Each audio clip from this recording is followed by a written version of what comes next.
Suci, Hadir Bu. Eka, Hadir. Sakura. Hadir. Kayaknya hadir semua. Iya Bu. Alhamdulillah kalau hadir semuanya, jadi kita nggak ada yang tertinggal materi kita hari ini. Nah, pentingnya kita pembelajaran hari ini, kalau hadir semuanya, kita dapat membahas full tentang materi kita hari ini. Nah, karena kita ketahui sejarah itu sekarang sudah sangat berkurang orang-orang yang mempelajari sejarah. Jadi kalau kita bersemangat belajar sejarah, nanti kita menjadi penerus-penerus penulisan sejarah. Nah, lanjut, Ibu akan menjelaskan, Ibu bertanya dulu nih tentang materi pembelajaran kita sebelumnya tentang demokrasi terpimpin. Nah, pada demokrasi terpimpin itu, masa Indonesia ini sangat-sangat terpuruk. Kenapa kok terpuruk? Karena ekonomi yang tidak stabil dan politik juga sangat terpuruk.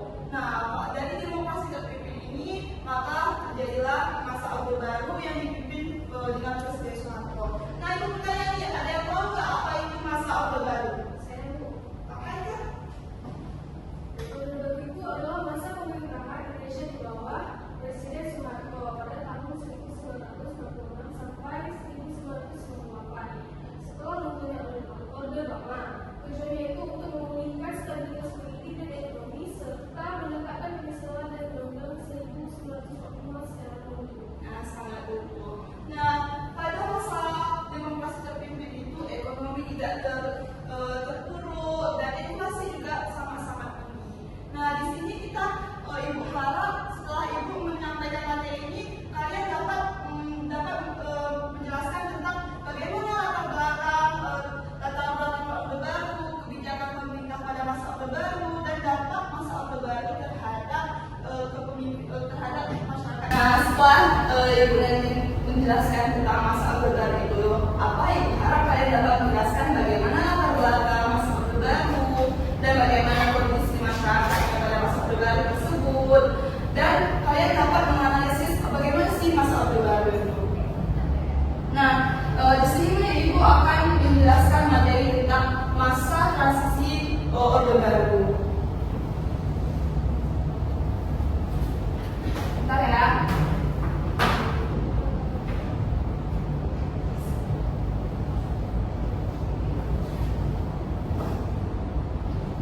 Nah, jadi masa Orde Baru itu terjadi pada tahun 1966 sampai 1967.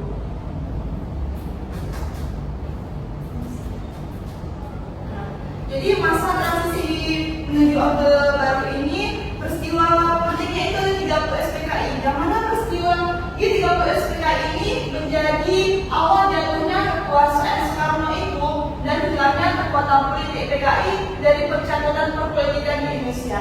Jadi pada masa itu kondisi politik nasional itu sangat-sangat menjadi kacau dan tidak menentu karena kondisi perekonomian itu juga semakin memburuk dengan inflasi yang tinggi sampai mencapai 600%, sehingga memaksa pemerintah itu melakukan devaluasi menilai uang dari Rp1.000 menjadi Rp1. Nah, hal tersebut itu mendorong apa Bu? Mendorong berbagai elemen masyarakat itu bergabung dalam kesatuan aksi. Jadi masyarakat itu bergabung membuat suatu aksi untuk memberontak tentang G30 SPKI itu ataupun ke pemerintah. Nah, apa aja itu organisasinya Bu? Ada, pertama ada KAMI. Apa itu KAMI Bu? Jadi KAMI itu adalah Kesatuan Aksi Mahasiswa Indonesia. Dan ada lagi itu KAPI. Apa itu KAPI? KAPI itu Kesatuan Aksi Pelajar Indonesia. Dan ada banyak lagi ya. Dan pada masa transisi Orde Baru itu ada namanya aksi 3 tuntutan rakyat ataupun disebut dengan Tridura. Apa aja itu isi Tridura Bu? Yang pertama ada bubarkan PKI. Dan yang kedua pembersihan kabinet dari unsur-unsur G30 SPKI. Dan yang ketiga itu adalah penurunan harga dan perbaikan ekonomi. Nah, jadi setelah terjadinya tuntutan rakyat Indonesia dan Tridura, dan istilah keluarnya surat Supersima. Jadi Supersima ini adalah salah satu tonggak sejarah penting Indonesia. Kenapa? Karena yang Supersima ini menandai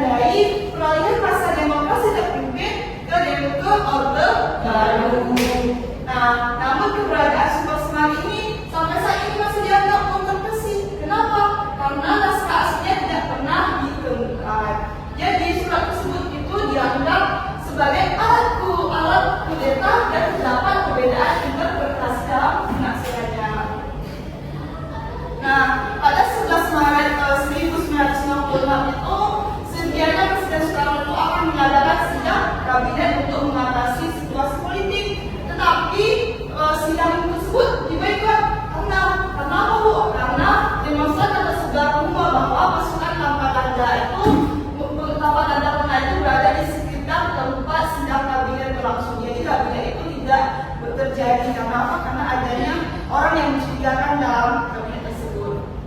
Nah, adapun dampak awal penting baik pada masa transisi ini, yang pertama itu ada terjadinya stabilitas politik dan keamanan setelah periode yang menentu jawab. Jadi pada masa demokrasi kita pimpin itu ekonomi yang tidak stabil, politik yang memburuk. Jadi peralihannya diserahkan Presiden Soekarno itu menjadi ekonomi sangat bisa stabil dan politik juga membaik.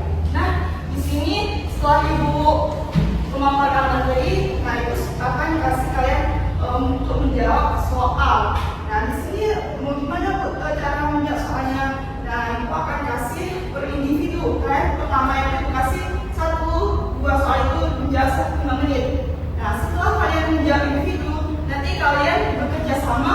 Soal yang ketiganya kalian bekerja sama dengan kawan sebangku kalian.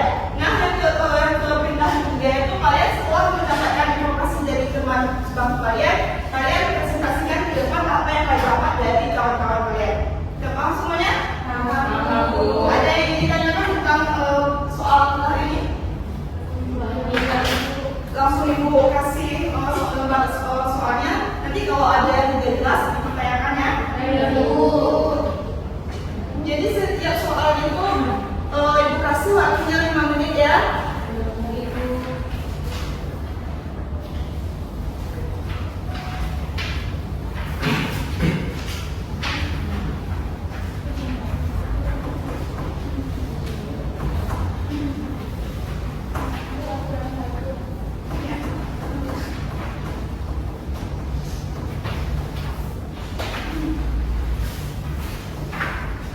Nah, Ibu jelasin dulu ya. Jadi yang pertama itu ada rangkaian baca langkah kegiatannya. Jadi yang pertama itu ada pertanyaan, apa tujuan lahirnya Tribunal pada tahun 1966? Jadi kalian jawab itu dalam waktu 5-7 menit. Itu jawabnya individu, tidak boleh bekerja sama dengan kawan di samping ya.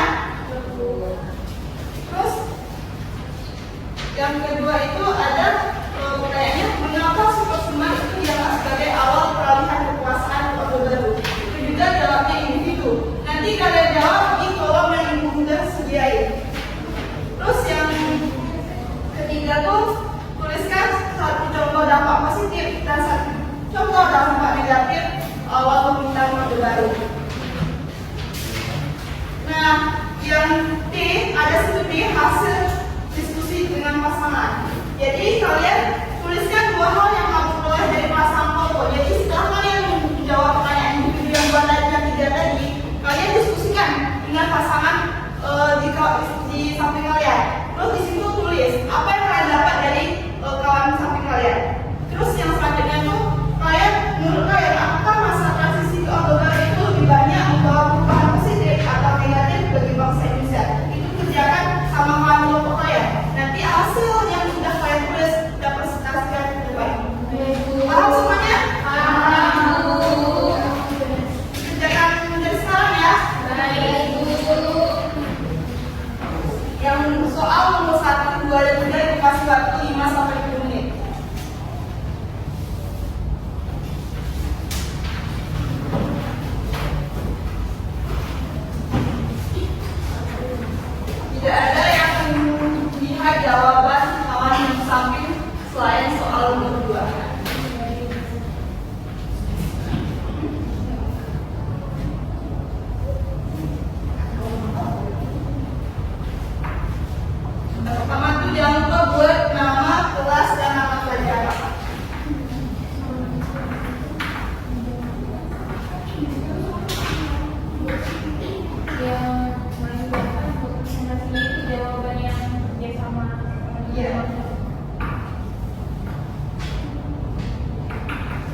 Maju ke depan ya.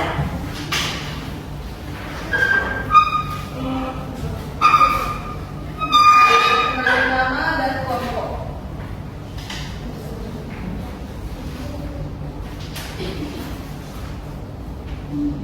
Perkenalkan, nama saya Sarah Rayani. Di sebelah saya ada Pak Jatuh Azhar. Kami dari kelompok 1 ingin mempresentasikan hasil diskusi kelompok kami.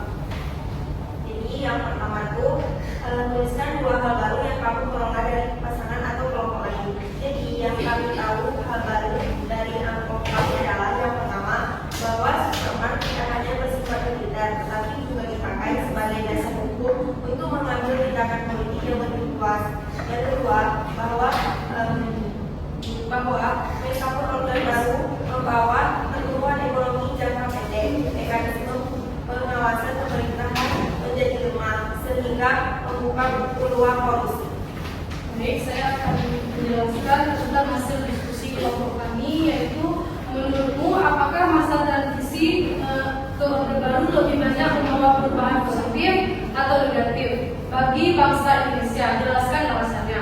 Jawabannya, secara transisi jangka pendek, Orde Baru membawa perubahan positif pada aspek keamanan dan stabilitas ekonomi. Namun jika dilihat di jangka yang menengah, ada banyak konsekuensi negatif, yaitu contohnya ada pelanggaran HAM, pembatasan politik, dan lain sebagainya.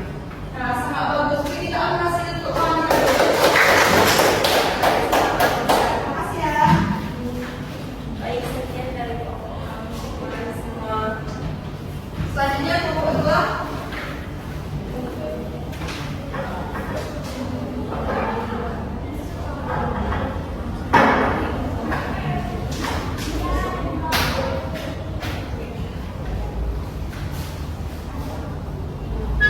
Selanjutnya kelompok 2.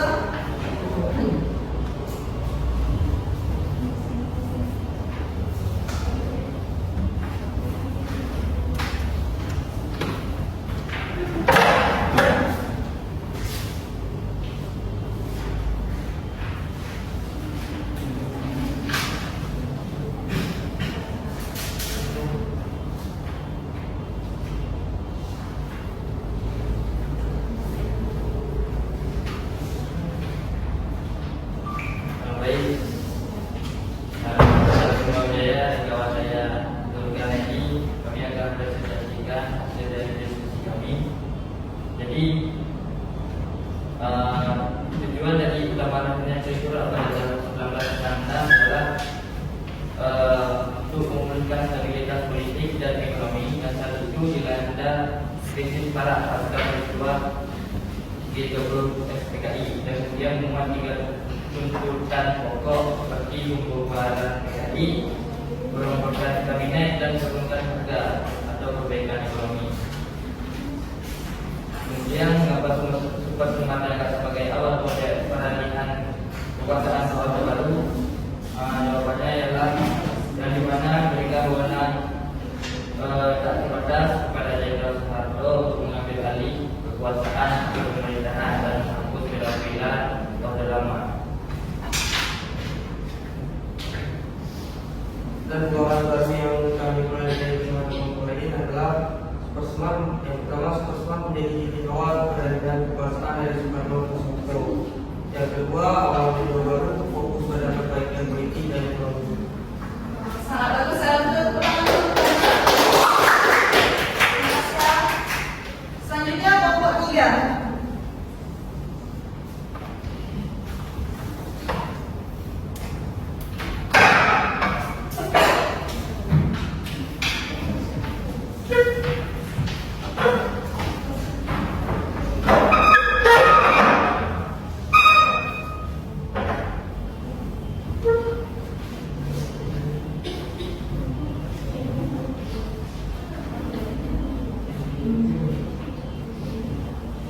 Baik, kami dari kelompok 3 ini mempresentasikan hasil diskusi kami, yaitu menurut apakah masa transisi ke Orde Baru lebih banyak membawa perubahan positif bangsa Indonesia.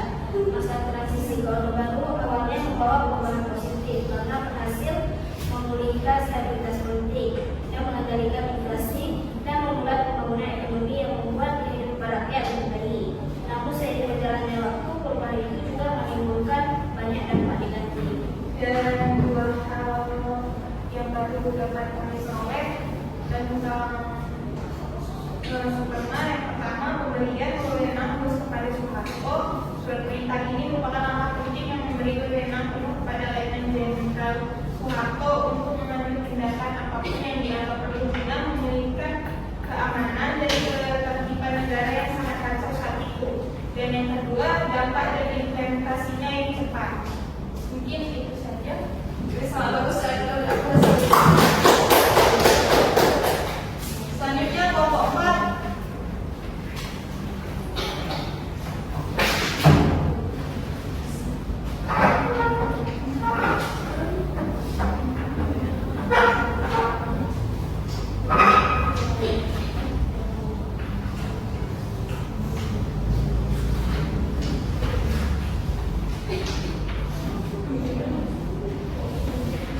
Baik, kami kelompok 4 ingin mempresentasikan hasil kerjasama kami. Yang pertama itu akan dibacakan oleh teman saya.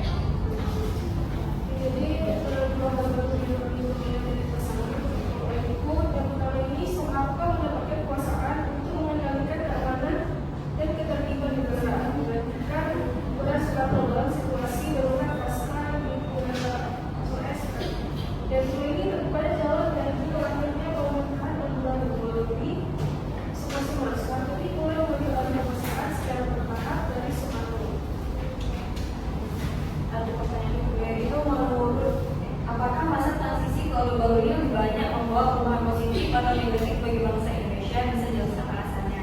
Menurut setelah diskusi kami masa transisi ke Orde Baru membawa perubahan yang bersifat ganda, ada positifnya dan negatifnya, tetapi jika dilihat secara keseluruhan lebih banyak membawa dampak negatifnya dalam jangka panjang bagi bangsa Indonesia, yaitu seperti kekuasaan yang otoriter di mana kebebasan berpendapat dibatasi dan juga posisi politik yang ditekan. Adanya nanti KKN yaitu korupsi dan nepotisme dan tumbuhnya subur di kalangan pejabat, dan nanti terjadinya juga ketimpangan sosial dan ekonomi yang makin lebar antara rakyat kecil dan juga kelompok elit. Sekian presentasi dari kelompok 4.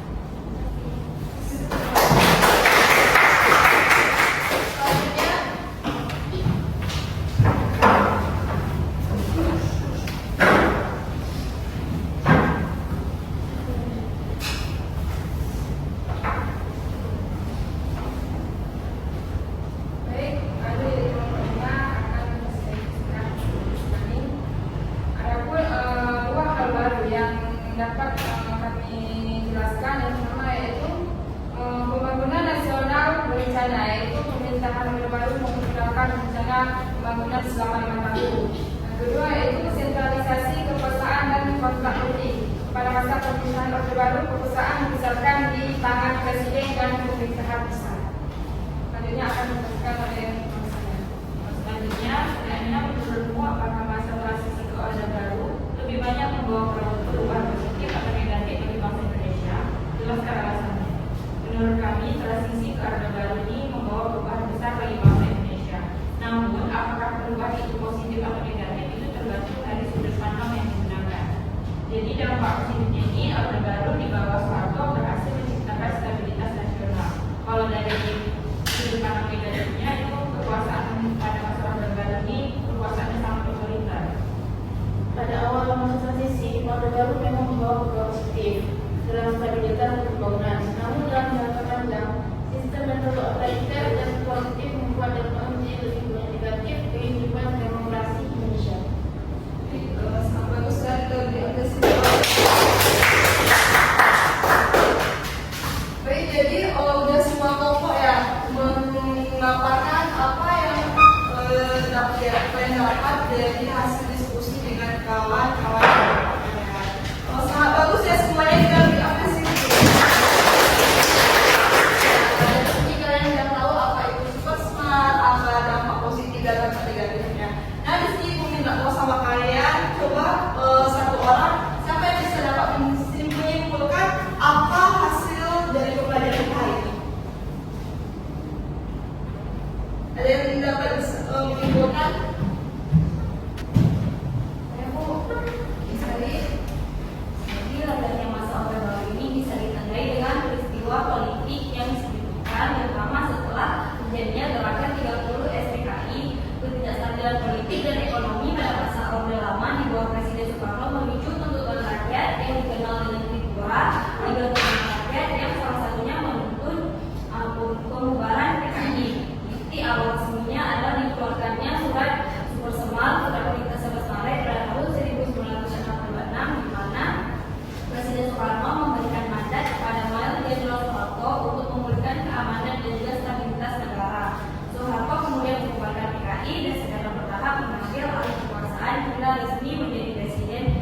kedua Indonesia pada 12 Maret 1967.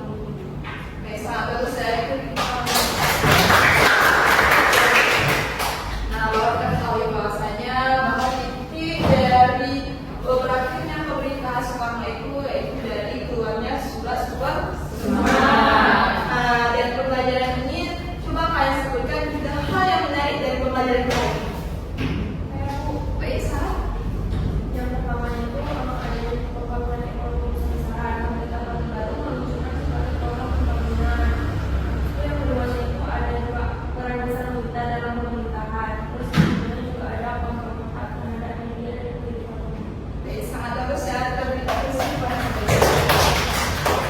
Nah, dari pemaparan materi ibu yang ibu paparkan tadi dari hasil diskusi kalian, apakah ada yang ingin ditanyakan atau belum paham dengan materi kali ini? Bu. Pertanyaannya Bu, bagaimana kondisi masyarakat pada masa Orde Baru? Nah, baik, pertanyaannya sangat bagus, yaitu bagaimana kondisi masyarakat pada masa Orde Baru. Nah, itu akan kita bahas di pertemuan selanjutnya, yaitu materi kita tentang bagaimana kondisi masyarakat pada masa Orde Baru. Nah, itu kita bahas di pertemuan selanjutnya. Nah, ibu mau tanya sama kalian, kan tadi kita belajar dengan metode kerja kelompok. Nah, kalian harapan kalian ke depannya, kalian ingin belajar dengan gaya gimana sih kan? Misalnya video, diskusi dengan kelompok lagi, atau ada yang menarik pembelajaran kali ini?